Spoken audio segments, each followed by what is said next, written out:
ఇప్పుడు నిన్ననే మీటింగ్ జరిగింది. ఆ మీటింగ్‌లో కేసీఆర్ గారు ఏ ఏ దాని మీద మాట్లాడాడు అంటే వాళ్ళ పార్టీకి సంబంధించిందా? లేదంటే కొన్ని న్యూస్‌లు బయటకొచ్చాయి. నదీ జలాల గురించి మాట్లాడడం జరిగింది.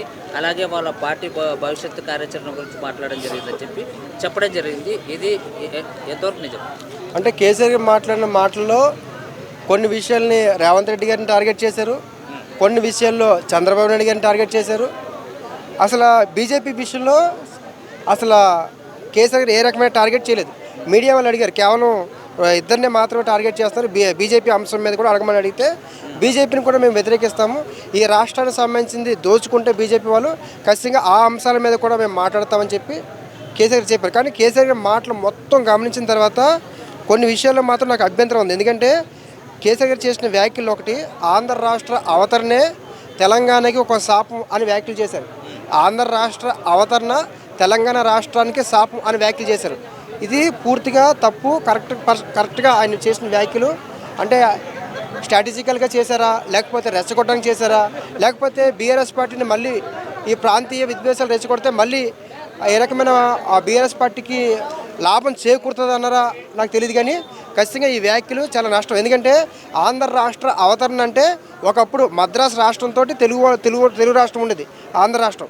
మద్రాసులో ఉన్న వాళ్ళు అప్పుడు అందరినీ కూడా మద్రాసులు అంటే ఖచ్చితంగా తెలుగు వాళ్ళకి ఒక రాష్ట్రం కావాలని పొట్టి శ్రీరాములు గారు ఆమరణ నిరాదీక్ష చేస్తే ఆ ఆమరణ నిరాదీక్షలో చేసి చనిపోయిన తర్వాత అప్పుడు తెలుగు వాళ్ళకి ఒక రాష్ట్రం ఇచ్చారు. అలాంటి ఆంధ్ర రాష్ట్ర అవతరణే తెలంగాణకి శాపం అని కేసీఆర్ గారు చెప్పడం అంటే ఆంధ్ర వాళ్ళు ఖచ్చితంగా మద్రాసులో ఉండిపోతే బాగుండు అన్నట్టుగా ఆయన కంటెంట్ లాక్కొచ్చారు. ఈ కంటెంట్లో చెప్తూ కూడా ఆయన చెప్పారు, ఇది విషయం కొంతమందికి బాధ కలగచ్చు, కొంతమందికి అభ్యంతరం కూడా రావచ్చు అని చెప్పారు. ఆ వ్యాఖ్యలు చెప్తున్నాయి, కొంతమందికి ఇది అర్థం కాకపోయి ఉండొచ్చు. కానీ ఖచ్చితంగా ఈ వ్యాఖ్యలు మీరు చంద్రబాబు నాయుడు గారిని తిట్టచ్చు, తెలుగుదేశం పార్టీని తిట్టచ్చు, లేకపోతే రేవంత్ రెడ్డి గారిని తిట్టచ్చు, కాంగ్రెస్ పార్టీ చేసిన ప్రతి అంశం మీద మీరు పోరాడచ్చు, ప్రశ్నించవచ్చు. కానీ ఆంధ్ర రాష్ట్రాన్ని అంశాన్ని మీద మీరు తీసుకురావడం అనేది కరెక్ట్ కాదు. ఎందుకంటే ఆంధ్ర రాష్ట్ర అవతరణ అనేది అప్పుడో జరిగిపోయింది. మద్రాసు నుంచి అనేక ఉద్యమాలు చేసి తెలుగు రాష్ట్రం ఏర్పడితే ఆ రాష్ట్రమే తెలంగాణకు శాపం అంటే ఇది కరెక్ట్ రాష్ట్రం. మీరు 10 ఏళ్ళు అధికారంలో ఉన్నారు, ఇప్పుడు నీటి సంబంధించిన అంశాల మీద తెర మీద తీసుకొచ్చారు, తప్పులేదు. ఇప్పుడు ఇక్కడ రాష్ట్రంలో కాంగ్రెస్ పార్టీ అధికారంలో ఉంది, కేంద్రంలో బీజేపీ పార్టీ అధికారంలో ఉంది, మీరు పోరాడచ్చు, మీకు ప్రతిపక్ష హోదా ఉంది. ఇప్పుడు ఆంధ్రలో జగన్మోహన్ రెడ్డి గారు ప్రతిపక్ష హోదా లేదు, కానీ మీకు ప్రతిపక్ష హోదా ఉంది, మీకు మెజార్టీ కొన్ని ఎమ్మెల్యే సీట్లు కూడా ఉన్నాయి, మీరు అడగచ్చు. గతంలో మీరు 10 ఏళ్ళు అధికారంలో కూడా ఉన్నారు, అక్కడ జగన్మోహన్ రెడ్డి గారితో కూడా మీరు పాజిటివ్గా కొనసాగించారు, కేంద్రంలో కూడా మీరు పాజిటివ్గా కొనసాగించారు. 10 ఏళ్ళ అధికారం ఎవరికీ రాలేదు. జాతీయ పార్టీ అని కాంగ్రెస్ పార్టీకి అంటే 2004లో వైఎస్ రాజశేఖర ముఖ్యమంత్రి అయ్యారు, 2009లో వైఎస్ రాజశేఖర ముఖ్యమంత్రి అయ్యారు, 2014 వరకు కాంగ్రెస్ పార్టీ అధికారులు ఉంది, 2014 నుంచి 23 వరకు బీఆర్ఎస్ పార్టీ అధికారులు. 10 ఏళ్ళు కాంగ్రెస్ పార్టీ అధికారులు ఉంది, 10 ఏళ్ళు బీఆర్ఎస్ పార్టీ అధికారులు ఉంది.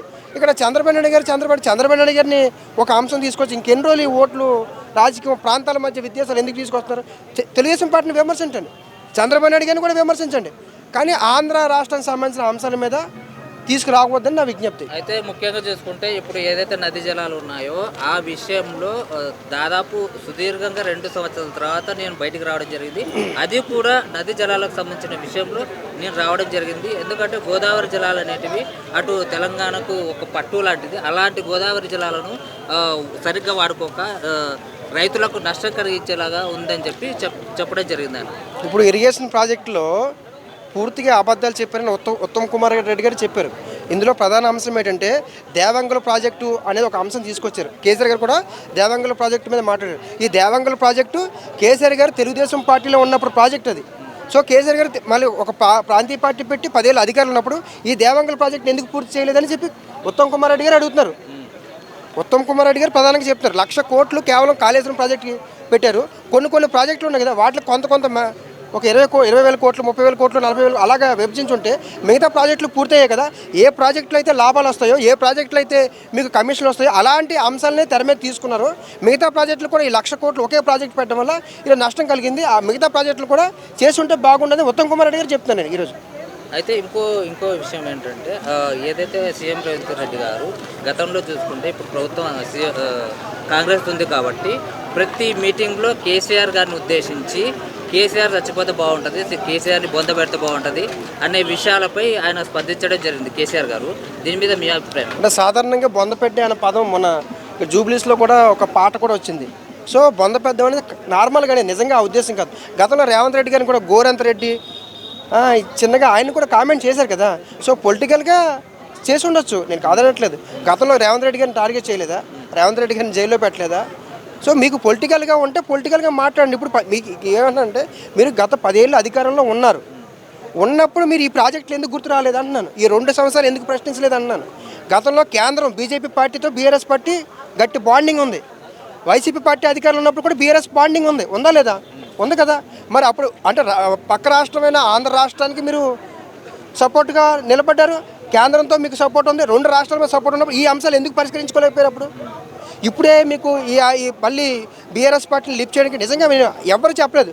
పంచాయతీ మొన్న సర్పంచ్ ఎన్నికల్లో నేనే చెప్పాను, బీఆర్ఎస్ పార్టీ గ్రామాల్లో బలపడుతుంది, కొన్ని స్థానాల్లో బీఆర్ఎస్ పార్టీకి ఎక్కువ వచ్చాయి, 9 జిల్లాల్లో బీఆర్ఎస్ పార్టీ బలపడుతుందని చెప్పాను. ఇప్పుడు ఈ అంశం చేయడం వల్ల ఏమవుతుంది, ఇప్పుడు బీఆర్ఎస్ పార్టీకి ఆంధ్ర వాళ్ళే ఎక్కువ ఓట్లు వేశారు. బీఆర్ఎస్ పార్టీ మొన్న ఖమ్మం జిల్లాలో 7 స్థానాలు కాంగ్రెస్కి వస్తాయని 2023 నేను చెప్తే 8 సీట్లు వచ్చాయి.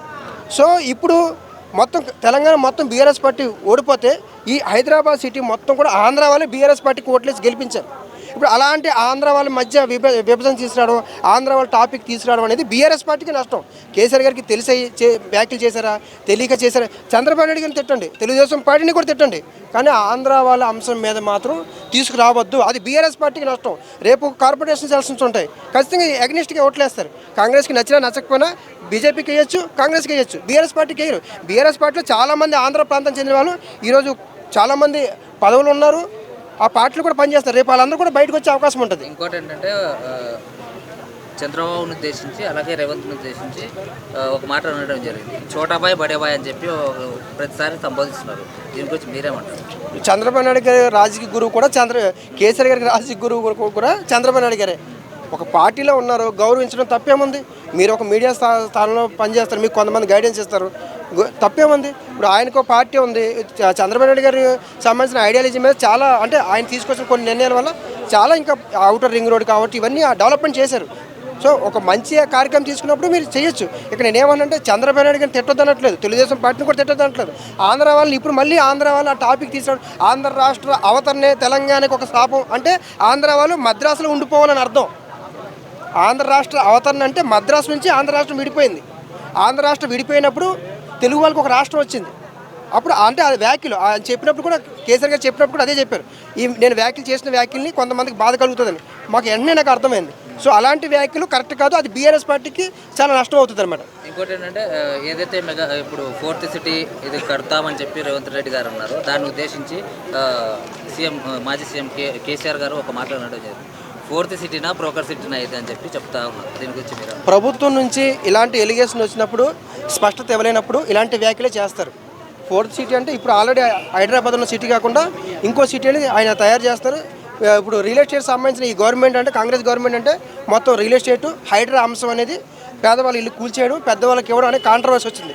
ఆ కాంట్రవర్సీ వచ్చినప్పుడు కాంగ్రెస్ ప్రభుత్వం నుంచి స్పష్టత ఇవ్వాలి, ఇవ్వకపోతే ఇలాంటి వ్యాఖ్యలే వస్తాయి. కాబట్టి దీని మీద కాంగ్రెస్ గవర్నమెంట్ చాలా స్పష్టంగా 4th సిటీ ఎందుకు పెట్టాము, ఎందుకు పెట్టాలని అనుకుంటున్నాము, దాని ఉద్దేశం ఏంటి, ఎంత విస్తరణ ఉంటుంది, కేవలం మీరు అక్కడ అధికారులకు మాత్రం కాదు పబ్లిక్కి మీడియా వాళ్ళకు కూడా స్పష్టత ఇవ్వాల్సిన అవసరం ఉంటుంది. అలా ఇవ్వకపోతే ఇలాంటి వ్యాఖ్యలే వస్తాయి. సో కాంగ్రెస్ పార్టీ నుంచి కూడా స్పష్టత ఇవ్వలేదు, 4th సిటీ పెడతాము అని చెప్తున్నారు తప్ప ఎందుకు పెడుతున్నారు, దేనికోసం, ఏ అంశం మీద అని స్పష్టత ఇవ్వలేదు. మొన్న మీకు ఈ 150 వార్డులను జీహెచ్ఎంసీలు విలీనం చేసినప్పుడు నేను ఒక వీడియో చేశాను. ఇలాగా వన్ సైడ్గా ఒక గవర్నమెంట్ అధికారం ఉంది కాబట్టి అధికారులతో నిర్ణయాలు తీసుకొని ఫాలోఅప్ చేసి ముందుకెళ్ళిపోతే రేపు ప్రభుత్వం నుంచి ప్రతిపక్షం నుంచి వ్యతిరేకత వస్తుందని చెప్పాను. కౌన్సిల్లో అదే అంశాన్ని మల్లారెడ్డి గారు వ్యాఖ్యానించారు, తలసాని శ్రీనివాస్ గారు అదే అంశాన్ని తీసుకొచ్చారు. సో ఏ నిర్ణయం అయినా సరే అందరితో సమీక్షించి, గవర్నమెంట్ అంటే ఒకరిది కాదు, గవర్నమెంట్ అంటే పబ్లిక్, అందరితో కోఆర్డినేట్ చేయాల్సిన అవసరం ఉంటుంది. ఒక నిర్ణయం తీసుకున్నప్పుడు వాళ్ళందరికీ ఒప్పించాల్సి ఉంటుంది. వాళ్ళ అభిప్రాయాన్ని, వాళ్ళకి అనుమానాలను కూడా క్లారిఫై చేస్తేనే గవర్నమెంట్ ముందుకెళ్తుంది. వన్ సైడ్ చేస్తే ఇలాంటి విమర్శలు వస్తాయి. రియల్ ఎస్టేట్ లేదు, అలాగే భూముల వాల్యూ కూడా తగ్గిపోయింది కాంగ్రెస్ వచ్చిన తర్వాత అని కేసీఆర్ గారు చెప్పడం జరిగింది కదా. సో దానివల్ల ఇంపాక్ట్ అయ్యిందంటారా? నిజంగా రియల్ ఎస్టేట్ తగ్గిపోయిందా? అంటే రియల్ ఎస్టేట్ అంటే కొన్ని ఏరియాల్లో మాత్రం హైడ్రా అంశం ఎప్పుడైతే వచ్చిందో రియల్ ఎస్టేట్ కన్స్ట్రక్షన్స్ ఆగిపోయినాయి. ఎందుకు ఆగిపోయినాయి అంటే కొన్ని ఎఫ్డిఏలో ఉండడం వల్ల ఆ ల్యాండ్ గతంలో వీళ్ళు ఎవరైతే ఆక్యుపై చేశారో దానివల్ల కన్స్ట్రక్షన్ ఆపేశారు. అంటే ఒకళ్ళు కట్టినా కానీ హైడ్రా ఏమైనా అబ్జెక్షన్ చేస్తుందేమో, ఈ హైడ్రా అంశం మొత్తం ముగిసిన తర్వాత అప్పుడు మనం మిగతా అంశంలోకి వెళ్దాము అని చెప్పి ఆలోచించారన్నమాట. సో పూర్తిగా ఆగిపోలేదు, కానీ ఖచ్చితంగా హోల్డ్ పడ్డది, హోల్డ్ అయితే పడింది. ఒకప్పుడు 4 ఎకరాలు ఉన్నోళ్ళు కూడా చాలా గొప్పగా బ్రతికే వాళ్ళు, 4 కోట్ల వాల్యూ ఉండేది ల్యాండ్కి. ఇప్పుడు అది లేదు అని కేసీఆర్ గారు ఈ విషయాన్ని కూడా ప్రస్తావించడం అయితే జరిగింది కదా. అలాగే మరి ఒకప్పుడు 1 ఎకరం కొనాలి అంటే కూడా ఎవరు కొనలేకపోయే వాళ్ళు, ఇప్పుడు కొనడానికి కొంచెమన్నా పాసిబిలిటీ పెరిగింది కదా, దానిపైన మీ ఒపీనియన్ ఏంటి? ఇంకా ల్యాండ్ వాల్యూ ఇంకా హైదరాబాద్లో పెరుగుతుంది, మొత్తం దేశం మొత్తం వాల్యూ పెరుగుతుంది. కానీ పెరిగిన వాల్యూ అనేది సామాన్యులకి అందుబాటులో ఉండాలి, ఉండకపోవడం వల్ల ఇలాంటి కాంట్రవర్సీ అవుతుంది. అందుకే అన్నాను, ఏ అంశం గవర్నమెంట్ తీసుకొచ్చినా మన 150 వాటిని ఇందులో విలీనం చేసినప్పుడు కూడా అదే వ్యాఖ్యలు చెప్పాను. 2 కోట్ల మంది హైదరాబాద్ సిటీలో, మొత్తం భారతదేశంలో అతిపెద్ద సిటీగా హైదరాబాద్ అవతరిస్తుంది, అందులో సందేహం లేదు. వీళ్ళకి 150 వాటిలు కలిపితే అప్పుడు 300 కార్పొరేటర్లు అవుతారు హైదరాబాద్కి. సో 300 కార్పొరేటర్లు అంటే మనకున్న ఎమ్మెల్యేలు ఏమో 117 వరకు 120 వరకు ఉన్నారు. అంటే ఎమ్మెల్యేల అసెంబ్లీ కంటే ఈ వ్యవస్థ ఎక్కువ అవుతుంది.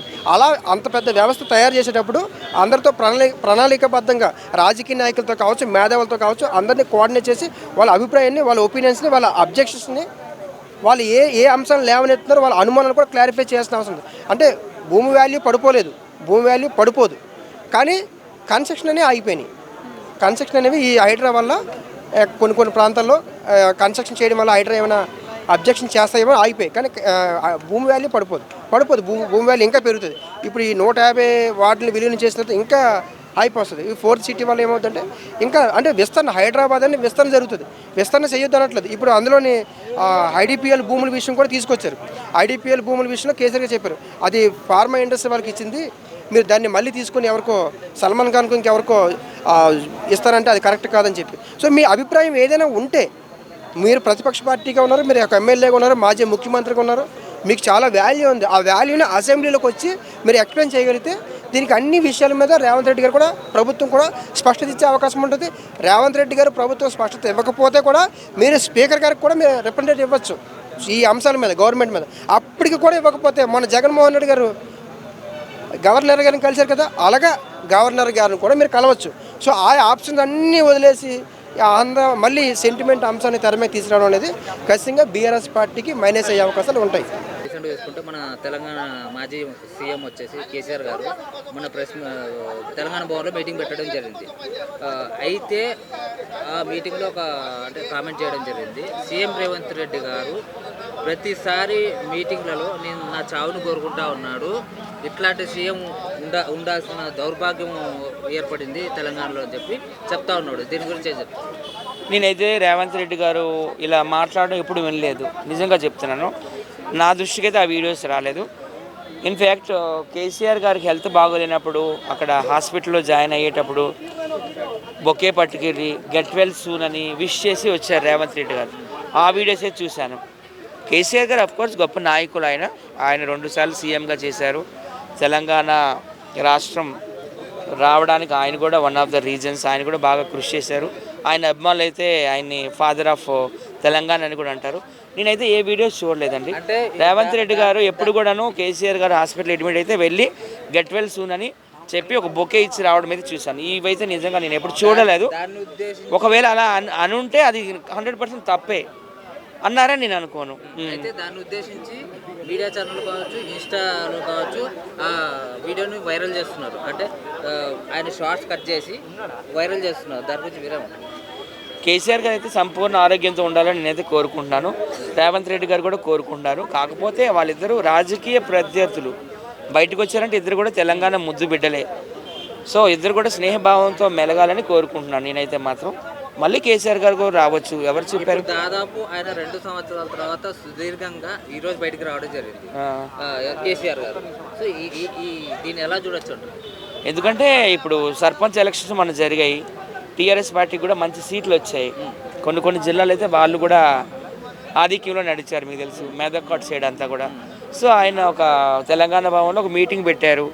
సర్పంచులు అందరికి కూడాను విషెస్ చెప్పారు. మంచిదే కదా. అలాగే ప్రజా సమస్యలు కూడా మీద కూడా మాట్లాడారు, కరెక్టే. కానీ రేవంత్ రెడ్డి గారు ఇట్లా అన్నారనే విషయం అయితే నేను ఏకీభవించను. నేనైతే ఆ వీడియోస్ చూడలేదు. ఆయన అనుండే వాళ్ళైతే హాస్పిటల్కి వెళ్ళి విష్ చేసి రారు కదా. ఎప్పుడు కూడా రేవంత్ రెడ్డి గారు కోరుకునేది ఒకటే, కేసీఆర్ గారు కూడా రావాలి అసెంబ్లీకి, ప్రజా సమస్యల మీద మాట్లాడాలి. ఎందుకంటే ఆయన కూడా ఎమ్మెల్యేగా గెలిచారు మొన్న 2023లో అని మాట్లాడడం అయితే నేను విన్నాను. ఆయన చావుకు ఆయన చనిపోవాలని అన్నట్టు నేనైతే ఒక్క వీడియో కూడా చూడలేదు ఇప్పుడు దాకా.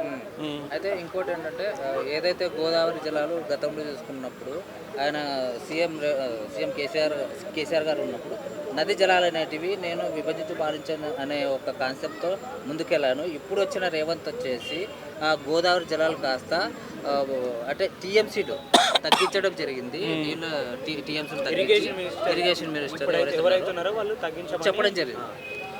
లేదు, గతంలో కేసీఆర్ గారు ఇక్కడ గవర్నమెంటు, జగన్మోహన్ రెడ్డి గారు అక్కడ గవర్నమెంటు, ఇద్దరు కూడా ఫ్రెండ్లీగా ఉన్నారు. ఇప్పుడు కూడా ఇక్కడ ఆంధ్రాలో చంద్రబాబు నాయుడు గారు, తెలంగాణలో మన రేవంత్ రెడ్డి గారు. రేవంత్ రెడ్డి అంటే ఎవరో కాదు, మీ అందరికీ తెలుసు, మన చంద్రబాబు నాయుడు గారు శిష్యుడే. సో ఇద్దరు కూడా ఫ్రెండ్లీగానే ఉన్నారు. అసలు గోదావరి జలాల కోసం ఎక్కడ గొడవలు అనేవే లేవు. తెలంగాణ ఆంధ్ర ఎప్పుడు అన్నదమ్ముల్లాగా ఉన్నారు, ఉంటారు. ఎప్పుడు ఇది కంటిన్యూ అవుతుందండి. ఎప్పుడు ఆ గొడవలు అయితే లేవు. గోదావరి జలాల కోసం గొడవలు రాలేదు, అవి నా దృష్టికి కూడా రాలేదు. ఇప్పుడు కేసీఆర్ గారు సీఎం రేవంత్ని ఉద్దేశించి అన్న మాటలు ఇవి మన తెలంగాణ భవన్లో జరిగిన మీటింగ్లో దీని గురించి చెప్పారు. రాజకీయ నాయకులు అంటే ఒకరినొకరు విమర్శించుకుంటారు. విమర్శ అనేవి సహజమే. కానీ గోదావరి జలాల కోసం కొట్లాట్లయితే ఆంధ్రాకి తెలంగాణకి 100% లేవు. ఎందుకంటే సీఎం గారు మీరు చూసే ఉంటారు, ఇక్కడ సీఎం రేవంత్ రెడ్డి గారు కావచ్చు, అక్కడ సీఎం చంద్రబాబు నాయుడు గారు అయితే చాలా ఫ్రెండ్లీగా పరిపాలించుకుంటున్నారు. వీళ్ళకి ఏదైనా సమస్య ఉంటే వాళ్ళ దగ్గరికి వెళ్తున్నారు, వాళ్ళకి ఏదైనా సమస్య ఉంటే వీళ్ళ దగ్గరికి వెళ్తున్నారు. మొన్ననే మన రేవంత్ రెడ్డి గారు కూడా పుట్టపర్తి సాయిబాబా శత జయంతి ఉత్సవాలకు కూడా వెళ్ళడం జరిగింది కదా. ఫ్రెండ్లీగా ఉన్నారండి, అలాంటి గొడవలు అయితే ఏమీ లేవు. గతంలో చూసుకుంటే ఏదైతే నదీ జలాలు ఉన్నాయో దాంట్లో 70% వాటా ఇప్పుడు సీఎం రేవంత్ గారు ఎవరైతే ఉన్నారో 70% అడిగాను. అప్పుడున్న ప్రభుత్వం ఏదైతే ఉందో కేసీఆర్ ప్రభుత్వం 30% అడిగి ఇప్పుడు నేనే చేశానని చెప్పి చెప్పుకుంటున్నారు. ఇది ఎంతవరకు వాస్తవం అని చెప్పి చెప్తున్నారు. మరి ఆంధ్రాకి ఎంత పర్సెంట్ ఉందో, తెలంగాణకి ఎంత పర్సెంట్ ఉందో ఆ గోదావరి జలాలు నాకు తెలియదు. కాకపోతే గొడవలు అయితే లేవు, కొట్లాట్లు అయితే లేవు. అవన్నీ కేంద్ర ప్రభుత్వం చేతిలో ఉంటాయి. ప్రాజెక్ట్స్ అంటే పెద్ద పెద్ద ప్రాజెక్టులు కేంద్ర ప్రభుత్వం అండర్లో ఉంటాయి కాబట్టి ఇప్పటికైతే ఏ కొట్లాట్లు లేవు. కాకపోతే ఏ రాష్ట్రానికి ఎంత పర్సెంటేజ్ అన్న విషయం నాకు తెలీదు. నాకైతే దానికోసం పూర్తిగా తెలియదండి. అంటే రేవంత్ రెడ్డి గవర్నమెంట్ ఈ గత 2 సంవత్సరాలలో చూసుకున్నట్టయితే తట్టెడు మట్టిని కూడా తీయలేదని చెప్పి సీఎం కేసీఆర్ మన ఎక్స్-సీఎం కేసీఆర్ గారు అనడం జరిగింది. అంటే ఈ గవర్నమెంట్ చేయలేదా అంటే పాలమూరులో? ఎందుకు చేయలేదండి? రేవంత్ రెడ్డి గారు వచ్చిన తర్వాత ఎన్నో పథకాలు పెట్టారు. ఆయన రోడ్లు కూడా వేశారు, వీధి దీపాలు వేశారు. హైదరాబాద్ కూడా బాగా వెలిగిపోతుంది. అలా అనడం నిజంగా కరెక్ట్ కాదు. ప్రతి ఒక్కరు కూడా డెవలప్ చేస్తారు. గతంలో కేసీఆర్ గారు చేశారు, అంతకుముందు చంద్రబాబు నాయుడు గారు చేశారు, రాజశేఖర రెడ్డి గారు చేశారు. అందరూ డెవలప్మెంట్ అనేది కనిపిస్తుంది. రేవంత్ రెడ్డి గారి పరిపాలన కూడా చాలా బాగుందండి. ఒక టైగర్లా ఉన్నాడు ఆయన, నిజంగా చెప్తున్నాను. ఎంతగా ప్రజల్లోకి దూసుకెళ్లే వ్యక్తి నేను ఇప్పటిదాకా చూడలేదు ఏ సీఎంని కూడా. మాటకి ఢిల్లీ వెళ్తున్నారు, తెలంగాణకి ఏం కావాలో తీసుకొస్తున్నారు. అక్కడ సోనియా గాంధీ గారు కావచ్చు, రాహుల్ గాంధీ గారు కావచ్చు, ప్రియాంక గాంధీ గారు కావచ్చు, చాలా బాగా రిసీవ్ చేసుకుంటున్నారు రేవంత్ రెడ్డి గారికి. బాగుంది, ఆయన పరిపాలన బాగుంది. తట్టడం మట్టి కూడా తీయలేదనే మాట అయితే మాత్రం కరెక్ట్ కాదు. ఆయన కూడా చాలా చేస్తున్నారు. ఇంకో విషయం ఏంటంటే మొన్న రీసెంట్గా చూసుకుంటే కాంగ్రెస్ వాళ్ళు ఒక ధర్నా చేయడం జరిగింది. నెహ్రూ గారు, గాంధీ గారు పౌరసత్వాన్ని టోటల్గా తొలగించాలనే ఒక ఉద్దేశంతో బీజేపీ వాళ్ళు ప్లాన్ చేస్తున్నారు అని చెప్పి చెప్పడం జరిగింది. దీని మీద మీ అభిప్రాయం ఏంటి? లేదండి, బీజేపీ అలాగే ఎప్పుడు విష రాజకీయాలు చేయదు. మోడీ గారు ఎప్పుడు కూడాను హైందవ ధర్మాన్ని, సనాతన ధర్మాన్ని కాపాడే ప్రయత్నంలోనే ఉన్నారు. ఆయనకి ఏం ఆస్తులు లేవు, ఏమీ లేదు. ఖచ్చితంగా గాంధీ గారు అయితే మన గుజరాత్కి సంబంధించిన ప్రాపర్టీ, నెహ్రూ గారు వచ్చేసి ఉత్తరప్రదేశ్కి సంబంధించిన ప్రాపర్టీ అలహాబాదు. అట్లాంటి ప్రయత్నాలు ఏవి చేయలేదు, ఆయన చేయబోరు. ఆయన అయితే అందరినీ గౌరవిస్తూనే ఉంటారు, దేశ నాయకులందరూ. మీరు చూసే ఉంటారు, సర్దార్ వల్లభాయ్ పటేల్ ఆయన ఏ పార్టీలో ఉన్న వ్యక్తి? బీజేపీయా, కాంగ్రెసా? కాంగ్రెసే కదా. కాంగ్రెస్లోనే అప్పుడు ఆయన హోమ్ మినిస్టర్గా ఉన్నారు. సో ఆయన విగ్రహం ఎంత పెట్టారు ఆయన గుజరాత్లో అంటే కాంగ్రెస్ నాయకులు కూడా ఆయన గౌరవిస్తున్నట్టే కదా. పెట్టాలనుకుంటే ఒక అటల్ బిహారీ వాజ్పేయిదో, ఒక ఎల్కే అద్వానీదో, లేకపోతే ఇంకెవరిదో పెట్టుకోవచ్చు కదా. సో ఆయన కాంగ్రెస్ నాయకులు గౌరవిస్తారండి. కాకపోతే ఆయన ఏంటంటే ఎక్కువ హిందూ ధర్మం కోసం ఇంకో మాట పోరాడుతున్నారు రేవంత్ రెడ్డి గారు. మాకు ఎటువంటి అంటే ఏవైనా కానీ మనకి బడ్జెట్ విషయంలో చాలా అన్యాయం జరిగింది. అంతేకాకుండా మన కేంద్రంలో బడ్జెట్ అనేది తెలంగాణకి కేటాయించలేదని చెప్పి చెప్తాను. లేదు, ఇప్పుడు మన సౌత్లో ఇన్ని స్టేట్స్ ఉన్నాయి, అన్ని స్టేట్లో డెవలప్డ్ ఏదంటే నాకు తెలిసి తెలంగాణే.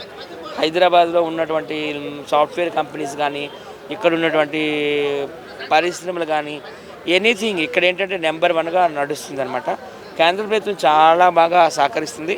నిన్నగాక మొన్నే మన రేవంత్ రెడ్డి గారు కూడా వెళ్ళి నరేంద్ర మోడీ గారిని కలవడం జరిగింది. అలా ఏం లేదండి, రేవంత్ రెడ్డి దృష్టికి అన్ని రాష్ట్రాలు ఒకటే. 28 ఉన్నాయో 29 ఉన్నాయో 30 ఉన్నాయో రాష్ట్రాలు, అన్ని రాష్ట్రాలు కూడా ఆయన కళ్ళకి ఒకటే. వీళ్ళందరూ అన్ని రాష్ట్రాలు కూడా ఆయనకు ఒకటే. హైదరాబాద్ మీద కూడా ఆయన ప్రేమ ఉంది. ఎందుకు హైదరాబాద్లో తెలంగాణలో బీజేపీ వాళ్ళు లేరా? లేకుండా ఇంతమంది 8 మంది ఎంపీలు ఉన్నారు ఇక్కడ. అంటే వాళ్ళ పార్టీ కూడా ఇక్కడ ఉన్నట్టే కదా. అలాగే సెంట్రల్ మినిస్టర్లు 2 ఉన్నారు ఇక్కడ, కిషన్ రెడ్డి గారు అలాగే బండి సంజయ్ గారు. మరి తెలంగాణ మీద ప్రేమ లేకపోతే ఆయన 2 సెంట్రల్ గవర్నమెంట్లో పదవులు ఇస్తారా? మినిస్టర్ పదవులు చెప్పండి. లేదు, ఆయన కూడా తెలంగాణ కూడాను మంచి ప్రాధాన్యత ఇస్తున్నారు మోడీ గారు. రాజకీయ నాయకులు విమర్శలు చేసుకుంటారు, అవన్నీ కామనే, ఇస్తున్నారు. ఆయన కూడా ప్రాధాన్యత ఇస్తున్నారు. ఇక్కడ తెలంగాణ నాయకులు కూడా బాగా హైదరాబాద్ డెవలప్ చేయడానికి కృషి చేస్తున్నారు. Thank you.